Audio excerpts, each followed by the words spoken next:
Ser Podcast.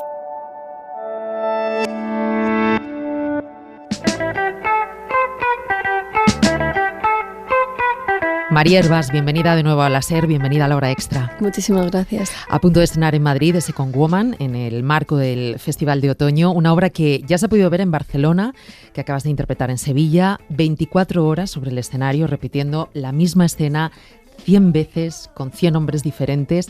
La obra es un reto físico y mental, María, pero lo primero de todo, ¿cómo estás?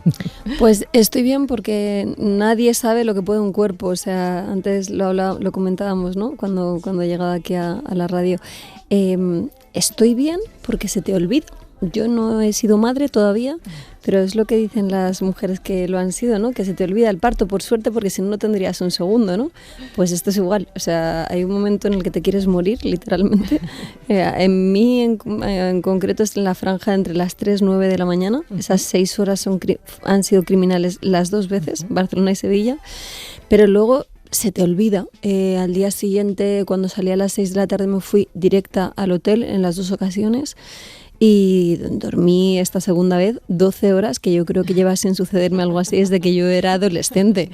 Y dormí 12 horas, mi cuerpo se recuperó y ahora pues bien. La verdad es que también intento no pensar en que lo tengo que volver a realizar. O sea, lo tengo como anulado en mi cabeza, no lo pienso.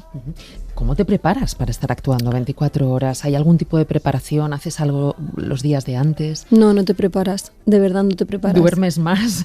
No, o sea, sí que es verdad. Yo ya de por sí en general me cuido mucho, hago deporte todos los días, como muy saludable, intento dormir mis horas, todo esto. No soy una persona excesiva, nunca lo he sido, no me drogo, todo esto, ¿no? Que al cuerpo le machacas, ¿no?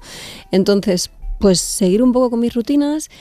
Sí que intento esos días, es verdad, un poco más cuidar como lo emocional, en el sentido de que si sé que una relación en concreto está un poco más ahí, como decir, que me puede generar un desgaste o algo así, pues la pongo un poco en paréntesis hasta que pasa la función, y priorizo eso porque yo creo que igual a nivel emocional es donde más me podría yo como trastocar antes de una función así. E igual eso sí que, bueno, pues si tengo que tener alguna conversación incómoda pendiente, pues me la dejo apartada para después de. Pero por lo demás no hago nada distinto a lo que... Porque son 24 horas reales, o sea, no hay ningún momento en el que te vayas a descansar. Bueno, ciertamente cada 2 horas salgo 15 minutos de escena, pero bueno, para nada, comer un poco, descansar, recibir algunas notas por parte de las directoras o por parte del ayudante de dirección.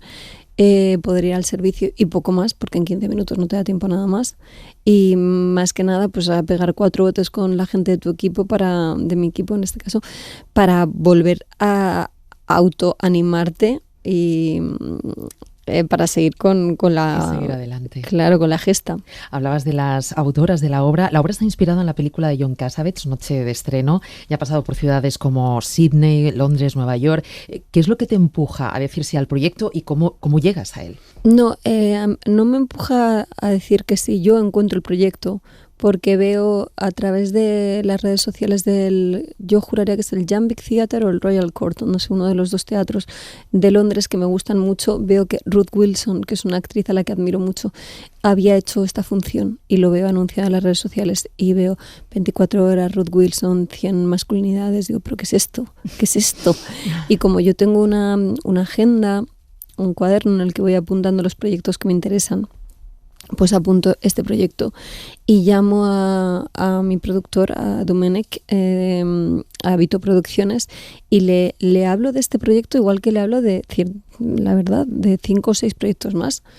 Y además esto lo menciono casi como una cosa, le digo, Domenech, no le prestes tampoco tanta atención, son unas creadoras australianas, esto es un mambo dificilísimo de traer aquí, entonces bueno, yo te lo pongo porque me interesa, pero con la casualidad de que que el director del Grec, justo esa misma tarde, parece magia pero es real, esa misma tarde llama a Domenech: me gustaría que coprodujeras con el Festival del Grec The Second Woman, y le dice: pero si María Hervás me acaba de enviar un WhatsApp, te lo reenvío hablándome de esto. Y dice: ¿cómo María Hervás te ha enviado esto? Y dice: sí, lo quiere hacer. hostia, pues hagámoslo con María. Y se alinearon los astros. Había que hacerlo. Había que hacerlo porque realmente es una producción muy compleja, es una producción cara. Las directoras además exigen cosas, tienen que ser ellas, por supuesto, quienes lo dirijan, el equipo de montaje, porque también se está rodando con 2 cámaras la escena y se va montando en directo. Entonces, bueno, exigían una serie de condiciones que no eran tan fáciles, pero tuvimos la suerte también de que Manolo Llanes, que es una persona que siempre corre grandes riesgos maravillosos en el teatro, el último mecenas, siempre le digo, tú eres el último mecenas de España, se subió al barco y lo coprodujo, y eso fue lo que permitió que pudiera hacerse. Por eso también yo debía esa función en Sevilla, porque Sevilla ha sido coproductora de esto. Vamos a ir entrando ahora en más detalles, sí. María, si te parece. La obra, aunque parte de una escena escrita, se presta muchísimo a la improvisación, empezando porque no conoces a tus partenaires. Algunos son actores profesionales, otros no, y eso convierte la obra en algo completamente diferente cada vez que la representas. Vamos a empezar hablando de cómo se trabaja el texto con esos condicionantes, cómo te enfrentas a él. El texto es una mera excusa, no es como podría ser en el caso de estar interpretando a Lorca o a Shakespeare, la razón última o primera de la cosa. El texto es una excusa, podría ser otro texto, y lo que importa más es como el happening, el encuentro único, concreto con la persona que atraviesa la puerta en cada ocasión, ¿no? Entonces, el texto... Insisto porque ellas me decían, no le des mucha importancia, ni lo tiñas de nada, es una excusa para mirarte a los ojos con esa persona y ver a quién tienes delante. O sea, que no se trabaja de ninguna manera. Nosotras no estuvimos trabajando el texto como se suelen trabajar, como se suele trabajar en obras, en el teatro en general. Trabajábamos las diferentes posibilidades que te puedan ofrecer esos encuentros. Vinieron también a los ensayos y siguen viniendo, por ejemplo, para Madrid también van a venir parte de esos voluntarios que se han presentado a la convocatoria abierta del Teatro del Canal y no han sido seleccionados para la función. Algunos de ellos sí que me brindan como la posibilidad de ensayar con ellos. Entonces, pues me vienen tandas de 8 hombres a ensayar conmigo y a hacerme sus propuestas, y realmente lo preparamos así. Cuéntame, ¿cómo ha sido el casting de actores? Bueno, pues yo tampoco lo tengo ni idea, porque yo como actriz tampoco participo de ese casting. Lo hacen las directoras y creadoras del proyecto, con lo cual yo desconozco completamente quién va a venir. Lo que sí que sé es que es una convocatoria que muy específicamente anuncia que está muy abierta como a lo transversal. O sea, hay gente que está transicionando, hay mujeres biológicamente hablando, según lo que impera en la biología, que se autodefinen como hombres y por tanto están dentro del espectro de la masculinidad. Hay también personas que son especialmente bienvenidas por nosotros como parte del proyecto, que tienen como discapacidades auditivas, visuales. He participado con 2 o 3 hombres ciegos que han venido con sus perros guías, con personas en silla de ruedas, con hombres sordos. Sí, entonces somos muy específicos, muy específicas en decir que son especialmente bienvenidos porque queremos dar lugar al más amplio espectro posible de personas. 100 hombres, 100 masculinidades diferentes, sí. Y habrá de todo. Hay de todo. ¿Qué te estás encontrando? Pues gente que tengo que echar del escenario, básicamente. Y gente... Claro, entiendo que también la obra se monta de una forma en la que tú estés en un espacio seguro siempre, ¿no? Sí, de esto no cabe duda. Mi seguridad está por encima de todo. En ningún momento he sentido miedo, ni en ningún momento me he sentido realmente violentada. Bueno, violentada un poco sí, pero quiero decir que nunca he sentido que mi integridad física, por ejemplo, estuviera en riesgo, ni muchísimo menos. Pero también ellas me han otorgado la libertad. Ellas, las directoras, me otorgan la libertad de también, precisamente por lo que queremos contar al público, ¿no? De lo que queremos extraer. No es que vayamos a una conclusión concreta. Las conclusiones las saca el propio espectador a base de la repetición y de ir viendo cómo los hombres se colocan en determinados roles de género, que a veces son violentos por sí. Pero es verdad que cuando esas personas luchan incesantemente por intentar tomar el control de algo, por intentar ejecutar con mecanismos de poder y de control un poder hegemónico, ¿no? Vamos a decir, que violenta a la fragilidad de lo que podríamos estar llamando el espectro de la feminidad, no sé, si quisiéramos, pues no me corto. Me levanto, les abro la puerta y les echo. Para que los oyentes se centren un poco, se trata de una conversación entre una pareja, un poco es lo que se va a ir repitiendo todo el rato, es una conversación entre una pareja con una relación que ha perdido fuelle, que ha perdido romanticismo y que está en horas bajas. Es un cuestionamiento, como estabas tú diciendo ahora mismo, ¿no? De esos mecanismos de poder de género. No sé si ante determinadas situaciones... ¿estás encontrando respuestas similares en ellos? ¿Estás encontrando a veces patrones? Hay patrones en todos los aspectos. Hay patrones de lo que podríamos llamar masculinidad tóxica, en el sentido de reacciones reactivas, poco meditadas, poco racionales, reacciones violentas, que son patrones que generalmente suceden cuando sienten agredida una parte muy frágil de ellos mismos, y entonces, como no saben manejarse en ese daño a su orgullo, reaccionan de una manera violenta. Y esto es un patrón. Hay patrones también de hombres que entran al espacio y necesitan necesitan sentir que dominan ese espacio, necesitan colonizarlo, y entonces hacen propuestas que tienen que ver con adueñarse de ese lugar y de todo lo que haya dentro de ese lugar, incluida yo. Uh-huh. ¿Con contacto físico incluso? Sí, bailo con todos ellos. En un momento dado el propio texto dice él la besa. Entonces es curioso porque sobre todo me encuentro que los hombres de 60 y muchos para arriba van directos a besarme en la boca. Luego hombres más jóvenes generalmente pues me cogen el dorso de la mano o me besan el hombro o la frente, tal. Pero los hombres muy mayores sí sexualizan mucho la escena, cuando la escena, si te lees el texto, no tiene en absoluto un carácter sexual, la sexualizan mucho. Sí que hay patrones, y lo fantástico es que nosotros no contamos desde una agenda propia que esté como integrada en el texto. No hay ninguna agenda de ningún tipo, no hay una agenda feminista, no hay una agenda de igualdad. Es la propia presencia de ellos con sus propias acciones las que van desenmascarando todas estas estructuras que siguen estando completamente anquilosadas y rígidas en las relaciones cotidianas. Uh-huh. Ante esta situación, es una obra muy viva, cambiante. No sé si de lo que imaginabas que iba a ser, está habiendo mucha diferencia. Bueno, claro, cuando tú te enfrentas a hacer la obra o cuando la ves en Londres, en el Teatro de Londres, no sé si lo que tú pensabas que te ibas a encontrar es lo que te estás encontrando. Claro, yo es que ni siquiera la veo en Londres. O sea, yo la veo en un anuncio de las redes sociales. No llegaste a verlo, ni siquiera. No. Yo la veo. Fue el anuncio. Veo el anuncio como si alguien se mete ahora en mi Instagram y ve un clip pequeño, ¿no? Pero yo no me entero de qué va realmente. Y, a ver, bien es cierto que tampoco tenía... Mira, cuando, por ejemplo, empezamos a ensayar, los primeros ensayos que hice con un primer compañero que no cambiaba, las directoras le proponían diferentes cosas para que él a su vez me las propusiera a mí y yo pudiera navegar como con diferentes propuestas, ¿no? Y moverme ahí. Y recuerdo que las primeras veces nosotros hacíamos como... Bueno, pues escenas más dramáticas, vamos a decir, más intensas, emocionalmente hablando, ¿no? Y recuerdo que ellas vinieron a la tercera y me dijeron: María, está muy bien, eres una gran actriz, pero no es esto.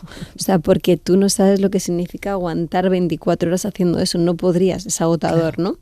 Entonces no te tienes que vincular tanto, no estamos buscando un resultado emocional, no es una gran escena emocional, no, es un happening, es estar... Mi gran función, mi gran tarea es estar muy abierta a ver quién ha venido y, por ejemplo, ellas insisten mucho, ¿no? en encontrar la particularidad de la persona que tengo delante. Cómo son sus ojos, cómo son sus cejas, cómo es su piel, qué lunar tiene aquí, de acuerdo, a ver qué... mira qué risilla, no sé qué tal. Y entonces a estar muy concentrada en la existencia concretísima que significa esta persona que tengo delante. Y creo que también ciñéndome a esa concentración, ceñirme a esa concentración es lo que hace que se me vaya pasando un poco el tiempo, sin que me vaya dando tanta cuenta, ¿no? Esta cosa que dicen que cuando... Que no te abrume, ¿no? El pensar no todas las horas que tienes por delante. Sí, que es como un tópico, ¿no? Pero que realmente es cierto, o en mi experiencia lo ha sido, ¿no? Que cuanto más aferrada estás al momento presente, menos conciencia temporal tienes, ¿no? Porque el presente es un infinito, ¿no? Si me apuras. Entonces, pues estoy en esas todo el rato. Eso sí, a partir de las 4 de la mañana tu cuerpo te empieza a traicionar porque quiere dormir, porque quiere descansar, porque no entiende por qué lo estás torturando. Entonces me empieza a hacer propuestas psicológicas para que yo deshaga el artefacto. Y son propuestas, no es tanto el sueño y eso, que también, y las ganas de irme a dormir, pero sobre todo es el sabotaje que empieza a suceder a nivel de coco, que es: esto no tiene sentido, ¿para qué te has metido en esto? Además ya lo has hecho 2 veces, ¿para qué una tercera? Esto es un ejercicio de ego, esto es absurdo, tú necesitas esto ya a tu edad, y te empieza a sabotear. Claro, ahí está la destreza también de callarlo, desactivar. ¿no? Desactivar todos esos pensamientos y seguir con la tarea. La representación, María, es un juego, como decías antes, entre lo teatral y lo cinematográfico, con esas cámaras grabando, con esa idea de que el público puede entrar o salir a lo largo de la función. ¿Lo planteáis para que quien quiera pueda estar las 24 horas con posibilidad de entrar y salir, incluso de irse a su casa para poder descansar o para poder almorzar o lo que sea, o por tramos de horas, ¿no? ¿Cómo está concebido? Existe una entrada que, de hecho, aquí en Madrid al menos fue la primera, la que se agotó la primera, que es la de la opción de las 24 horas, y yo recomiendo, aun sabiendo que es agotador y que podría no apetecerle a todo el mundo, pero bueno, hubiera sido la que hubiese recomendado de no estar ya agotadas, porque lo están, pero porque te metes en un viaje en el que primero no llegas nunca a sospechar lo adictivo que puede ser, que es lo que todo el mundo comenta después de verla, que es adictiva, que es como comerte una bolsa de pipas, ¿no? Que dices, venga, el último puñadito, ya está, ya no como más, y al final te has zampado la bolsa de pipas. Porque es verdad que está esta cosa de que no te quieres perder lo siguiente, que ves algo que te impacta, una conexión entre alguno de ellos y yo en ese caso, ¿no? Y dices, buah, es que yo sé que una de cada tantas viene algo poderoso y no quieres irte porque quieres verlo, y luego eso a su vez se va convirtiendo también casi en un compromiso hacia la propia gesta heroica, ¿no? Y un compromiso casi para conmigo como actriz y como miembro de una comunidad que está poniendo como su cuerpo y su ser a disposición de contar algo más grande que tiene que ver con qué nos pasa a los hombres y a las mujeres, por qué seguimos inmóviles en esos roles tan estrictos de género que además han sido ideados seguramente por voces masculinas, que son los que han tenido el acceso a la literatura y tal, y a querer contarnos a las mujeres lo que significa ser mujer, ¿no? Entonces, bueno, creo que lo que va sucediendo a lo largo del tiempo en esas 24 horas para la gente que tenga esa entrada, que por supuesto puede entrar y salir, pero es como que ellos quieren poder decir, yo estuve ahí las 24 horas con esta persona. Me contaba gente en Barcelona que me esperaban a la salida, por ejemplo, matrimonios de gente de 60 años. No, pues íbamos a ir el sábado un rato, nos pensábamos ya luego ir a casa y a dormir y tal. Y fuimos 4 o 5 horas, joder, qué enganchada, tal. Y dice, pero es que el domingo nos despertamos mi mujer y yo, estábamos ahí desayunando y decíamos, ¿esta niña sigue ahí? Recibiendo personas, recibiendo hombres, no podemos quedarnos en casa. Y les apela a eso, el sentimiento de comunidad, de responsabilidad hacia la fragilidad de la mujer. Y quieren participar del apoyo. Cabe remarcar, ¿no?, que por la noche de madrugada, que yo pensaba que me iba a ver sola en el teatro, en absoluto, la gente se queda y se ponen muy hooligans. Se ponen muy hooligans, y en el momento en el que sienten que puedo estar siendo agredida o mínimamente agredida por la persona que tengo delante, hay una respuesta brutal. O sea, sí, empieza, o sea, como que la gente empieza a hacer ruidos, patalean en las gradas, gritan cosas. Es muy emocionante porque se da una cosa que yo a veces echo de menos, por ejemplo, en el ámbito del teatro más normal o más, no sé, más ortodoxo, que es la comunicación real, ¿no? Que bebe un poco de la época de Shakespeare cuando en el Globe, ¿no? e iba al pueblo con las verduras y con todo y gritaban a los personajes, ¿no? Y le decían a Hamlet que dejes ya de hablar, pesado, en mates ya, ¿no? Que llevas contándonos 2 horas, ¿cómo vas a...? Y se lo decían, ¿no? Esa comunicación entre el público, no ese aburguesamiento que hay ahora, ¿no? De que tú vas como espectador y parece que no hay manera de... Aquí se da, pero se ha dado de una manera completamente orgánica, nadie lo ha propuesto, pero la gente necesita y van viendo que se me acerca ya el quinto machirulo a tocarme de una manera indebida o tal y empiezan a buchear, a expresar la poca, bueno, lo mal que les parece y es muy emocionante. Y luego efectivamente están estas franjas que son horarias, que creo que juraría que no permiten la entrada y salida. Y son por espacios de 6 horas, creo, de 5 horas por ahí.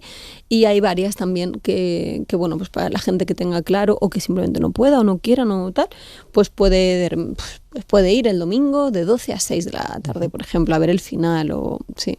Con todo lo que me estás contando, María, ¿de qué forma te está cambiando la obra? Entiendo que no te enfrentaste igual en Barcelona, que lo has hecho en Sevilla y ya la última plaza que te queda, que es Madrid. ¿Notas un cambio en ti a la hora de enfrentarte al proyecto? Pues mira, es que tampoco te creas que tanto. Sé que me está sorprendiendo a mí también decirte esto porque debería ser lógico haber extraído, no sé, algo de la experiencia y ya enfrentarla de otra manera, pero es que es tan grande, la gesta es tan... que te supera tanto a cualquier nivel que no existe una manera de proceder que te lo alivie, no existe unas instrucciones que yo haya podido como extraer de estas 2 experiencias y decir, vale, yo ya sé que en este momento tal. No, bien es cierto que como también mi equipo sabe que hay un momento en el que me empiezo a flaquear y ellos mismos también, porque también es que les empieza a pasar lo mismo. Bueno, nos autoanimamos, intentamos en esas salidas de 15 minutos irnos al cuerpo, a bailar un poco, a pegar brincos, a todo esto. Pero realmente creo que lo que más te puede salvar como intérprete, en este caso yo soy la intérprete, es aferrarte al otro. Aferrarte al otro. En el momento en el que te desconectas, estás perdida. Estás perdida. Entonces, es todo el rato, cuanto más cansada estás, más con la persona que acaba de entrar, más a mirar quién es, cómo se mueve, qué gestos hace, cómo le tiembla o no el carrillo. O sea, es ahí. Es ahí. Ifigenia de Vallecas, María, Yerma, Jauría, ahora de Second Woman. Tengo la sensación de que hay como un hilo invisible que va conectando a todas esas mujeres que interpretas. No sé si tú tienes esa sensación. Sí, la verdad es que sí. Yo siempre digo que no, cuando me hablan de mi carrera, especialmente la de teatro, ¿no? Que es verdad que está plagada de mujeres sufridoras, pero con un tinte heroico. Son heroínas, ¿no? Heroínas y además de carácter social, ¿no?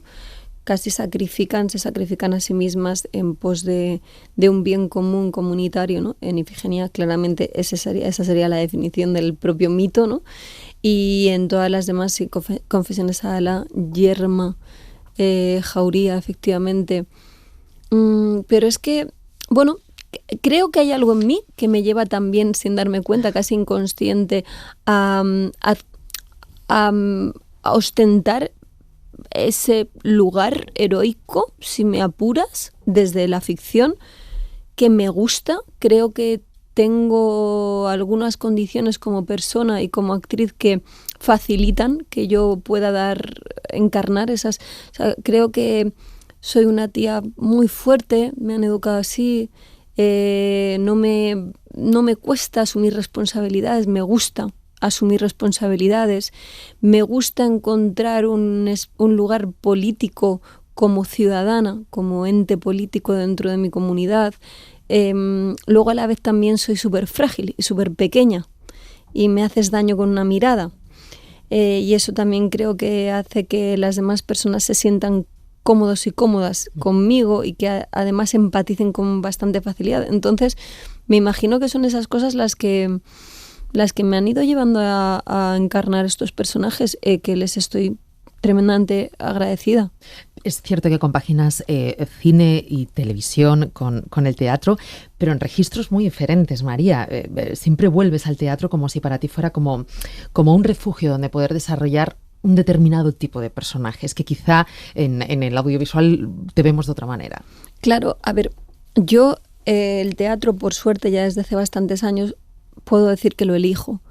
Elijo los proyectos que hago y por eso estoy muchas mañanas de mi día a día, cuando no estoy rodando o haciendo otras cosas o pasando la ITV, pues que a ver si la paso, que me acabo de dar un golpe antes de llegar aquí, que cuando no estoy haciendo ese tipo de gestiones, pues estoy siempre buscando textos o cosas que me remuevan algo, que vibren en mí y que considere yo que puedan ser útiles para mostrar. Entonces, claro, ahí realmente tengo mucha más libertad creativa porque yo elijo dónde me meto en el teatro. En la televisión, en el cine, tengo menos margen, primero porque no lo hay, porque es una industria precaria, lo sigue siendo, incluso sabiendo que soy una persona ultra privilegiada, que no para de trabajar, pero aún así yo no te podría decir que yo elijo mis proyectos, sería mentirte, es que no los elijo, prácticamente casi todos los que entran digo que sí, porque además también somos muy conscientes, sobre todo las mujeres actrices, de que estás pasando una buena época y que también cuando entras en otro tipo de edad y también tu físico cambia y todo esto, empieza a complicarse la cosa, entonces cojo todo. Yo intento volcar mi mejor versión en todos los proyectos, pero no significa que crea en ellos.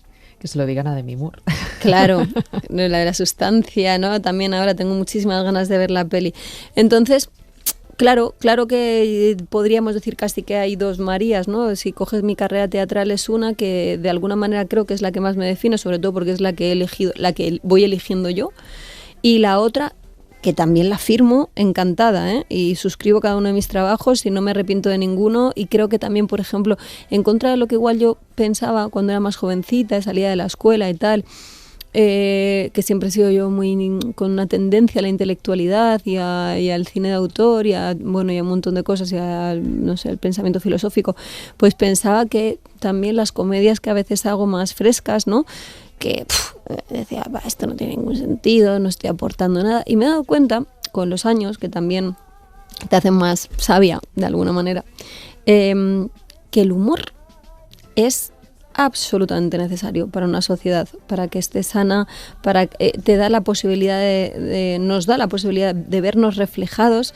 en esos estereotipos, en esos personajes estereotipados, de decir, hostia, pues es verdad que yo me comporto a veces así, pero como no te están intentando como aleccionar ni moralizar, sino que te están haciendo reír, y eso hace que se te bajen las defensas, tiene un poder extraordinario. Y luego la cantidad de gente que me escribe o cuando me encuentran por la calle, joder, estuve súper malita, o en casa tenía a mi papá muy malito y solamente le aliviaba poner tu serie y le encantabas y le encantas y le haces reírse y está...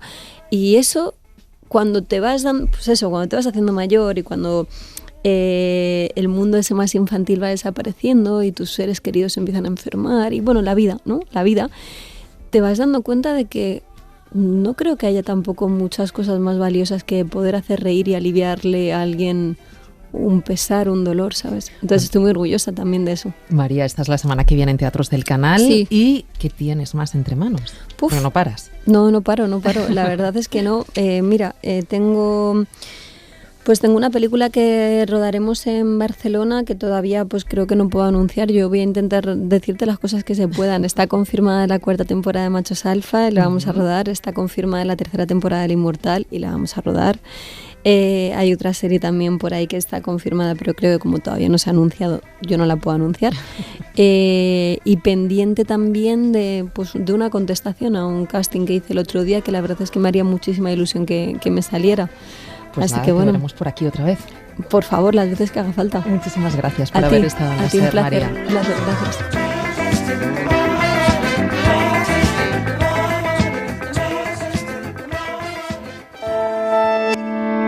Cadena SER. La radio.